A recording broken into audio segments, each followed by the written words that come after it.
we're going to go through a head inside single. I'm going to start out doing a head inside single low. With me today, starting out as the partner, I got a couple people. My son, Bo, also my other son, Mickey, and also my assistant coach. This is Mickey. And also my assistant coach who helps me with all the camps is Jesse. Jesse has been to my camp a few times. He's now my assistant coach, two-time state champ, and he's wrestled at Ohio State.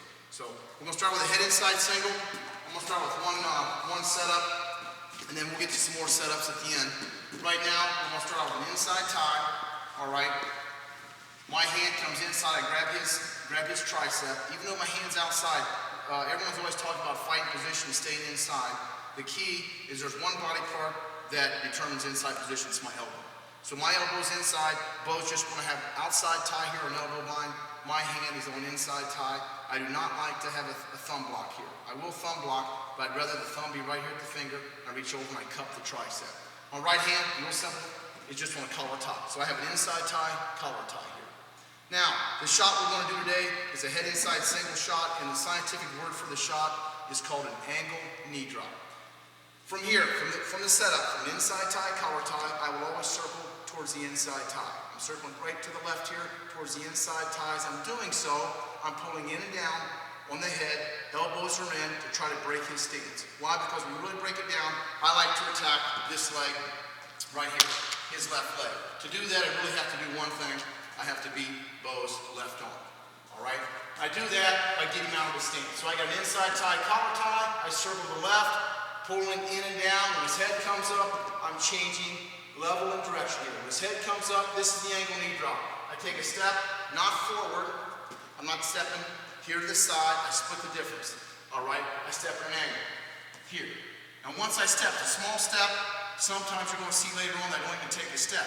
But I take a small step, and then I change direction drastically. Before I change level, this drastic direction change, my knee is going to come right in front of his foot, right here. Trail leg always swings behind. Trail leg swings right around to here.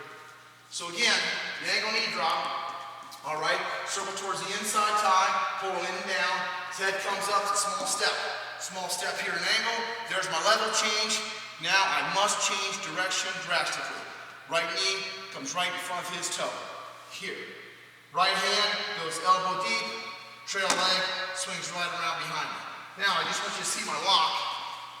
I'm not real particular on a lot of locks, but on a head inside single, I like to lock this way. I'm elbow deep. If I got a bend right here at my elbow, there's where the bend of his knee goes. I have to be elbow deep. You're going to see why here in a minute. The hand that wraps, my right hand that wraps, my palm is down, thumbs together. I like this lock right here. I don't like this lock right here. This lock, sometimes even lock a little bit higher on the butterfly lock and lock in this position. All right? Again, inside tie, collar tie, circle towards the inside tie. Here, when his head comes up, small step. Level change, even give a pull in this inside tie, right to this position. Now here's where I think guys make a mistake. They try to do a knee over toe penetration or a double leg penetration step. They do this, they step too big. Too big of a step here, they don't change direction drastically, they end up in this position like this. I do not like that at all. All right? It's also not a high crotch sweep single. It's not this right here. That's a high crotch sweep single. This is a very quick penetration step. It is exclusively used for a head inside single.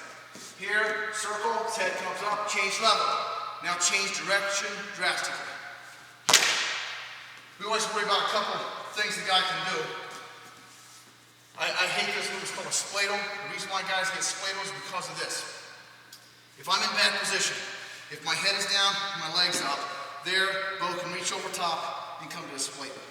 To stop that, real simple, two things, head up, trail leg swings around behind you, and you must lock elbow deep here. Now, first finish we're going to go through, I coach at Graham High School. I think pretty much every state champ I've had in the last 10 years, I think we've had like 35 or something like that. Every one of them's taking their guy down the head inside single at the state tournament. And the finish they used was a chase the ankle. It's my favorite. We probably drill this more than any other move at my camps, at my high school. We call it a head inside single, chase the ankle. You have to do 5 things here to get this finished. The first one is you must lock elbow deep. Here I hit the shot. Here, change level, change direction. I have to be elbow deep here. My elbow, if you see space between my leg, or between his leg and my elbow, you're not going to score here.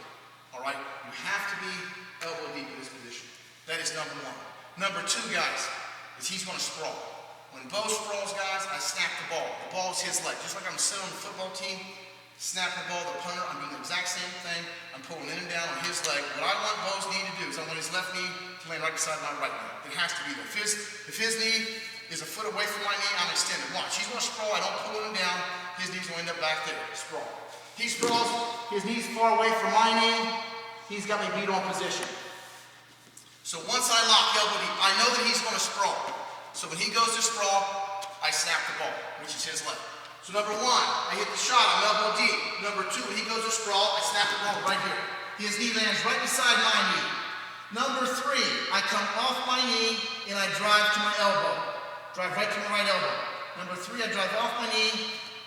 Right hip's lower than left, it will stay that way. Right hip will stay lower than my left throughout the whole move. Also, I put my elbow down right behind the leg. Real simple. The reason why I do that, it stops him from squaring up. If I don't have my elbow down there, here, he's going to square up instantly. Now it just gets me extended again. So number three, once I pull him down on number two, number three, I come off my knee, all the weight's on my right elbow, and my right hip must be lower than my left. Number four, I circle. Right hip stays lower, my right knee steps right behind my right arm, right behind my elbow. On number four. Number five is I change level. Turn this way. Number five, I change level.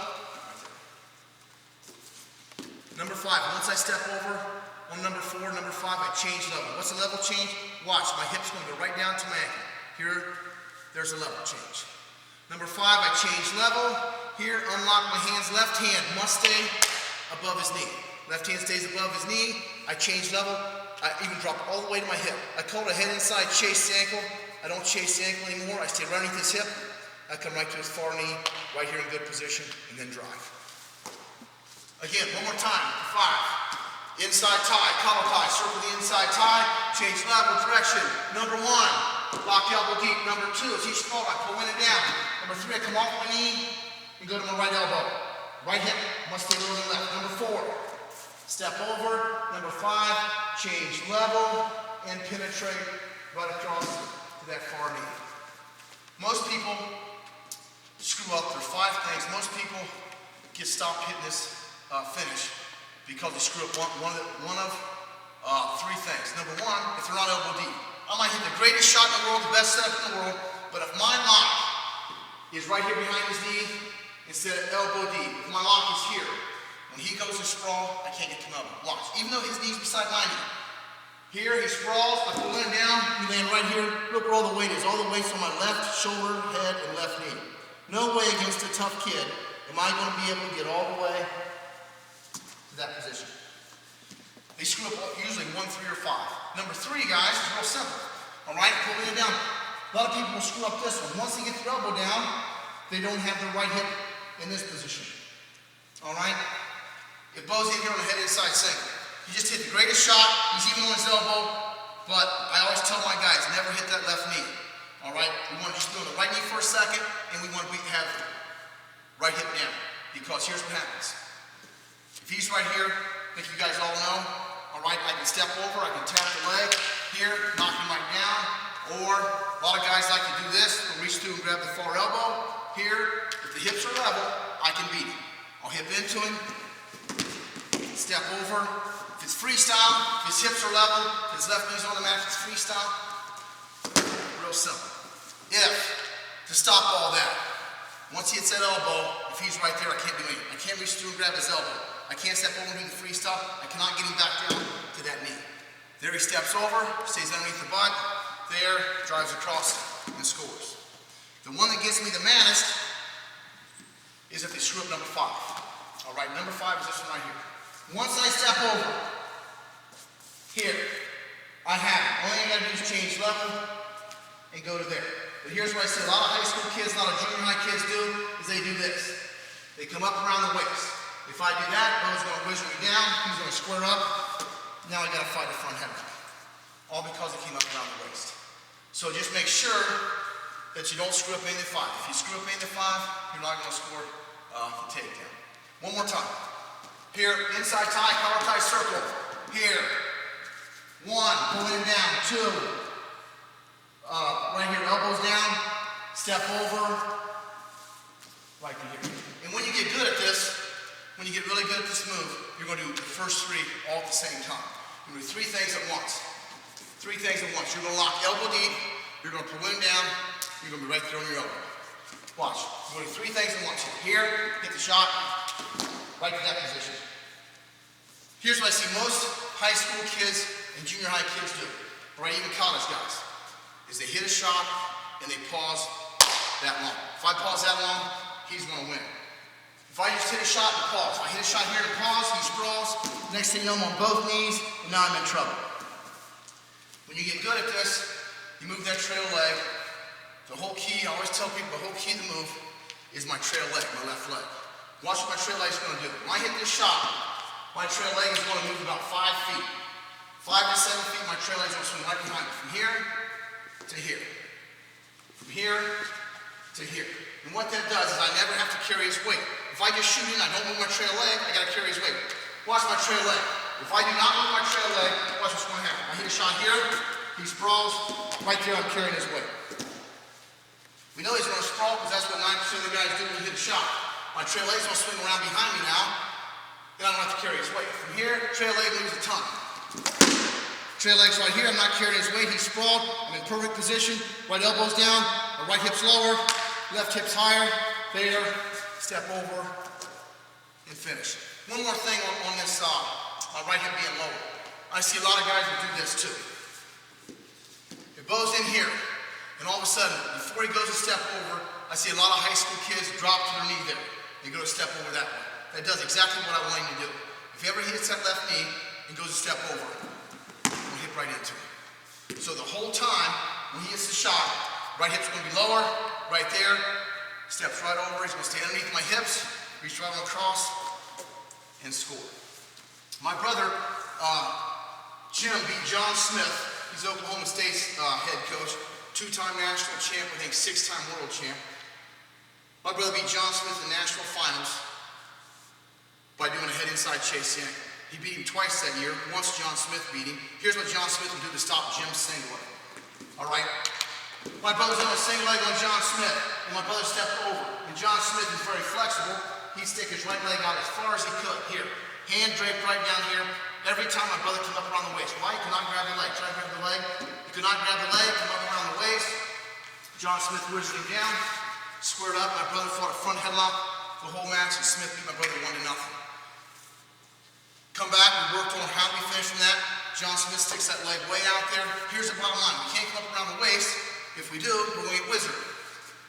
What we have to do is just right, guys, I always go to my hip. Once I step over, I always penetrate to my hip. Here's what's going to happen.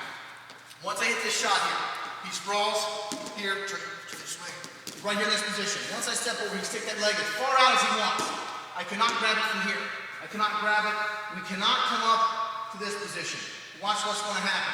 I go to my hip, I keep changing level, keep circling right behind him, and now I reach. Closest thing for me to grab is right above his knee. Whizzer, he cannot whizzer, and drive forward.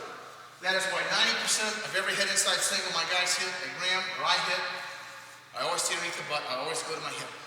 Bottom line is this is as far as I can reach. Here's as far as I can reach. But when I penetrate to my hip, look how much farther I can reach. Also, one other thing that we have to go over, I really break this finish down a lot, spend so much time on it, is this right here. It's crucial when you hit this single leg. It's crucial. A lot of coaches show this. I don't like this, all right, is once they step over, they take the left hand and they bring it down to the ankle here. They keep the right hand above the knee, all right? And if he does that, big thing in college now is scrambling to stop a guy from scoring on you. I see this all the time. If we drop this hand down here, it's going to create a couple things I can do. A couple more things I can count on. Number one, I can shove his head down. I put my hip up on his back. Number two, I can also do the spin technique, grab the ankle, try to spin around behind him. Or number three, what a lot of my guys do, if a guy drops that hand down, if he drops his outside hand down here, They shove the head down, they high leg over. Here, they come right here, locking the crotch for a stalemate. Stalemate, or they might win the scramble there. What I like to do always, when I hit this head inside single, is I like both hands to stay above the knee. I also tell my guys to do one more thing. I tell them to curl their hand. Once I step over, if I curl my hand here, that stops him. If my lock is right on the mat, he can lift his knee up over my lock, right there. And try to beat me with a spin, I'll put his hip up on my back. If I just do something real simple, once I step over, this right here, go ahead, he cannot lift that leg up. Impossible. Plus, he can't high leg over because I got all the way on that far hip, high leg over. He can't. Then once I unlock, hand stays here, doesn't drop down, outside hand stays above the knee, and I drive across. Because in college right now, it's unbelievable, even in high school, how many guys are scrambling. If you don't do this, it took me till I was the age of 26 to figure out a simple thing, just to curl my hand. If you don't curl the hand, the guys are gonna do this. Here, spin, here, high leg over. You can shut it all down by getting the habit. When you hit that shot, just curl that wrist right there. It locks my hip out, I can't high leg over. Then when he unlocks, left hand stays high and drives across. Now, the big thing guys are doing now in college, high school, and it's even worked its way down into elementary and junior high, is when Bo hits a head inside single, here, guys are gonna come to a thing called a closed wizard. Before he steps over, wrestlers are gonna do this. They're gonna reach down, come to a wizard position, they're gonna reach down, and they're gonna lock right here on their shin, this position right here, all right? It does not matter whether your lock's above, or if by chance you reach your lock and it's below. They're gonna come down to the thing we call a closed wizard, and what actually happens from here is I end up putting my right leg up, I throw my hip into him, it forces him down to both knees. He cannot chase the ankle because I got his shoulder out front of my leg. I do this right here, this position here. All right, now from that position, I hate a thing called a limp arm. Limp arm is my last option I'm going to go to. I think the only one a limp arm is, if Bo steps over, step over, all right, post your left hand on the mat. Now if he goes to limp arm, the new rule in high school we made 2 years ago, if Bo goes to limp arm, go to limp, I can just catch his arm here. Right here is 2 for me, even this is 2 for me. So I really dislike the limp arm. It's real simple if he goes to limp. If he goes step over, there, if he goes to limp, I just tip into it, trap his arm here, catch it with my other hand, post it. Here, or behind here is 2 for me, all right? I picked this technique up off of Lincoln McElravy, 3-time national champ for Iowa. Put your butt towards him. And I saw him do it, and I've been showing it my whole team, and now we're just killing people with this, but we get a ton of takedowns off this. Why? Because so many people close wizard. A couple things you have to do right on this move. When I'm in here, he gets a closed wizard. He has a closed wizard here. He's got his legs sticking way up. I don't care how far up he has it in that position there. What I'm going to do is this. Left hand post from the mat, my right hand, my inside hand goes from his knee. Watch what it does. It turns down. I lift up my knee. It comes right underneath to the outside of his foot, right here. Right here on his pinky to the outside of his foot. So again, I hit the single, he closed wizards. Here, turn my hand down, lift up my knee, and come right to the outside of his foot. From this position, here's the whole key. I'm going to take my free hand and put it right back here by his foot. Free hand comes back to his foot, and my head comes back to that foot. And then I'm going to circle around, and I'm going to step all the way over. All right? We know that we never step over on a wizard from this position. I can go to my back, and Bo never steps over from that position. All right? We're going to step over because it's a low. I'm still underneath the hips. So once I get to this position here, I run my hand and head right back towards his foot. So I'm doing that, I'm circling. And then I step up as high as I can. I step up as high as I can, and my right knee blocks his hip. Some guys like to throw the leg in there. Here's the whole key. Once I step up and block his hip or throw a leg in, I must drive forward. My trail leg is right between his legs. I drive forward this way here. I drive forward. Keep the closed wizard. If he keeps the closed wizard and I drive forward, my arm limps right on out. Here. For the leg riders, they throw the leg in, now they have the leg in. I usually just do this. I circle around, get on all fours. I just circle around and step over high. I circle all the way around here, and I do this. Right here. I still want that trail leg between his feet, splitting his legs, and I have to drive forward. If I don't drive forward, that's when he can throw me to my back. So again, here, he's got a closed wizard. Turn my hand down, lift up my knee, come right to the outside of his foot. From that position, I take off running, I drive forward. Here, circle, step up high. I do a push-up at the end on this position. I never stay down here on my head. Push up, I block, I drive forward, arm lengths right out, right back around the waist to get the takedown. Lincoln McRae used to do this to a ton of different people from that position. Do not do this from this McRae. I don't jump over both feet. Both my feet come over here, I can go to my back. This is not the move. Here, circle, here, I do not do this. I can go right to my back. I like to do a push-up and block that hip. Here, turn my hand down, lift up my knee, hand down, lift up my knee, right to the outside of his foot. When I go to circle, I drive into it. Here. Drive into it. Right there. If you can throw the leg in, throw the leg in. It just helps you finish the takedown a little bit easier. That pretty much goes over everything on that head inside single chase ankle. I love the finish. We've won a ton of state titles with that move. A couple other things that we have to do here.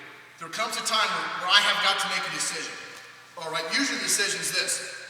When I hit a head inside single, I'm convinced this is what separates the great wrestler from the good wrestler, or from the average wrestler, is when I make this shot, all right, always our number one option when we hit this shot is always to do this. You come up to our feet. We're going to go through that finish here later on. You come up to our feet, go through all those finishes. But most guys, when we hit a head inside single shot, they're going to sprawl. When he hits head inside single shot, I'm going to be sprawled. So that means that we want to finish most of our finishes on the mat. So that means when I hit a head inside single here, I've got to make a decision. Number one, I know I can't get to my feet if he's sprawled. So number two, I got to try this. I got to try to pull him down, get to my elbow, and chase the ankle. And if that doesn't work, either have to go to another finish, or I got to get out of there, so I'm not in this position here, sprawled. So I'm not here in this position right here. This is the last position we really want to be in. We're going to go through that position here in a minute also. But here's what I want to do. When I hit a head inside single, all right, he's already starting to sprawl, but I'm still in decent position. But I know I can't chase the ankle. We've got to go to another finish, ASAP, or get out of there so we don't have to carry his weight. I'm going to come to a thing called a cutback, all right? It's a very great move. We get a bunch of finishes off this also. Why? Because we hit so many head inside singles. So from here, I circle. I hit the shot. Once I hit the shot here, he sprawls, he's still on his toes. Here he sprawls. I got to make a split-second decision. I know I can't get to my feet. I don't think I can pull him down and get to my elbow. So that means I either got to do another finish or get out of here. What we go to is called a cutback. Now watch what I'm going to do here. A couple of key points here on this cutback. A cutback is this. Right now, if you notice, my right knee is aimed this direction. I'm going to change level and direction again and penetrate in. I will stick with a head inside single, not go to double leg from here, even though it looks like I'm going to. Trail leg, squares back up, watch the right knee, watch the direction, it changes. Here, now my right knee went from this position to that position. Here, I'm changing level, look at my head. Head's coming right out like a double leg, but what I want is I want to stick to a head inside single. My right elbow will come right back to my stance. This is the whole key part, stay right there, Bo. I gotta get all the weight to come to this hip and this leg. Watch my right elbow, what it does. It comes right back to my stance. Everything in wrestling comes back to our stance.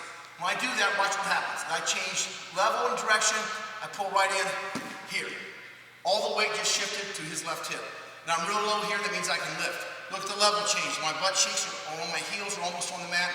From here, I just explode up, here, and finish with what we call a cutback. Again, the key is I'm not stopping.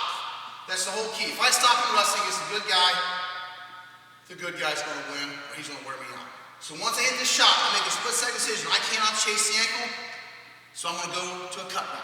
From here, I hit the shot, hit the single here, he sprawls. He's still on his toes. I'm starting to get extended. Instantly, I change direction.